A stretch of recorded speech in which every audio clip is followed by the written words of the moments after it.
본인 소송서부터 지금 이제 본인이 미성년자라든지 했을 때는 법정 대리인이 있고, 이 법정 대리인이 또 소송 대리인을 선임할 수도 있고, 한편 본인이 정상적인 소송 무능력자가 아니라면 소송 대리인을 선임할 수 있다. 다시 정리해 줘 볼게요. 본인이 소송을 직접 할 수는 있지만 만약 미성년자 등이라면 본인이 유효하게 소송 행위를 할 수 없어요. 이런 개념을 뭐라고 했죠? 행위 능력, 행위 제한 능력에 대비돼서 소송에서의 능력이라는 개념이 나오죠. 근데 없잖아요. 그러니까 어떻게 해요? 없으면 법정 대리인이 등장해서 해야 돼요. 그죠? 이 조문은 어디에 있어요? 이 조문은 법정 대리인이 등장해서 하라는 조문은 아마 어디서 보면 되냐면 50 몇 조에서 이런 조문이 하나 있냐면 51조부터 당사자에 관한 조문인데 55조에 보면 51조에 당사자 조문 쭉 내려오다 보면 제한 능력자, 민법상 제한 능력자 개념 쓰잖아요. 이게 소송 이제 능력, 무능력으로 오는데 55조 보니까 미성년자 또는 피성년 후견인은 법정 대리인에 의해서만 소송 행위를 할 수 있다라고 되어 있어요. 원칙이 법정 대리인을 통해서만 소송 행위를 할 수 있다. 55조 이렇게 되어 있는 거죠. 그래서 법정 대리인이 소송 행위를 해야 되고 한다라는 거죠. 물론 이제 법정 대리인이 이제 당사자를 대신해서 대리인으로 이제 예컨대 소송 대리인을 선임한다든지 소송에서의 진행을 담당하는 거죠. 이해되겠죠? 한편 본인이 가능한데 정상적이라면 소송 능력을 갖췄다면 소송 능력을 소송을 할 수 있다.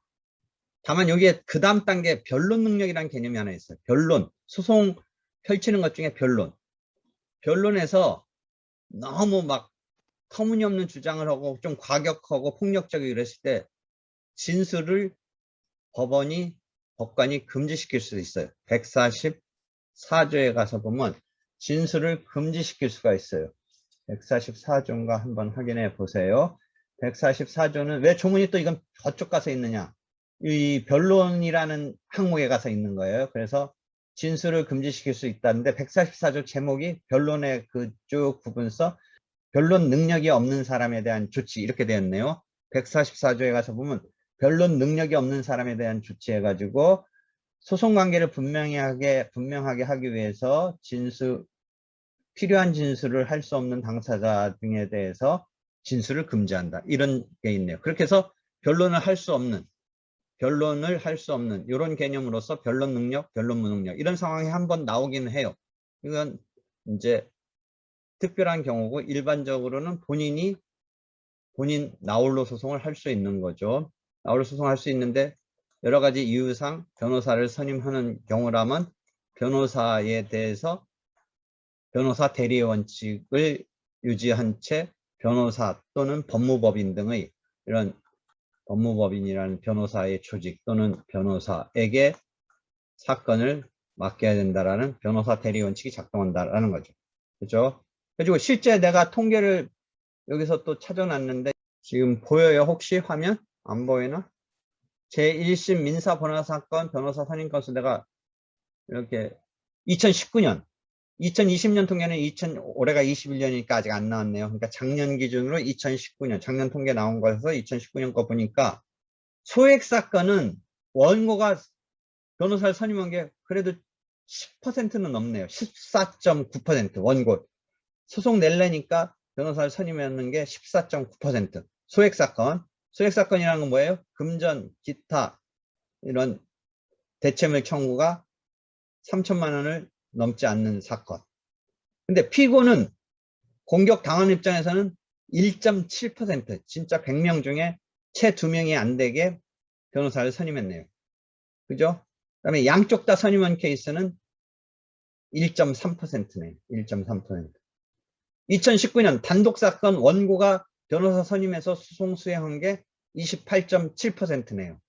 피고가 스스로 선임한 게 4.9%네요. 그 다음에 양쪽 다 변호사가 선임된 사건은 19.6%네요. 그 다음에 합의 사건을 보면 2019년 조금 합의 사건은 이제 무게감이 있으니까 조금 비율은 높아지리라고 추측할 수 있죠. 그런데 원고가 합의 사건은 25.4%네요. 1심 사건이에요. 1심.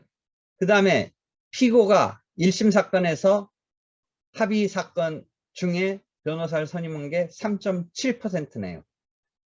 그 다음에 쌍방 다 선임한 사건은, 합의 사건은 쌍방이 다 선임한 거가 상당히 높기 때문에 아까 원고만이 선임한 거는 조금 역전된 느낌인데 비율이.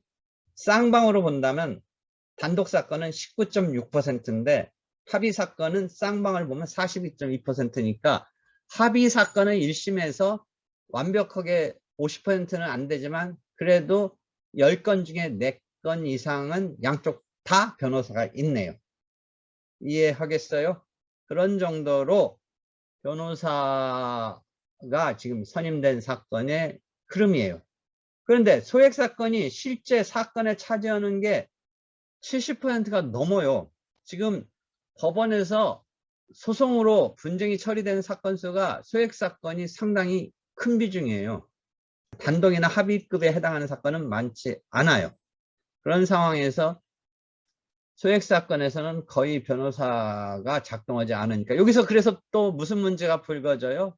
법무사가 어차피 본인 소송하는 사람 배후에는 변호사를 선임하지 아니한 채 본인이 직접 하는 배후에는 그 배후의 상당수 법무사가 소장 등을 작성하고 넓은 의미의 코치를 하고 있기 때문에 이왕제사가 이렇게 된 거 우리한테 변호사보다 저렴하게 우리도 법률 전문가니까 소액에 있어서는 우리한테도 대리권을 달라.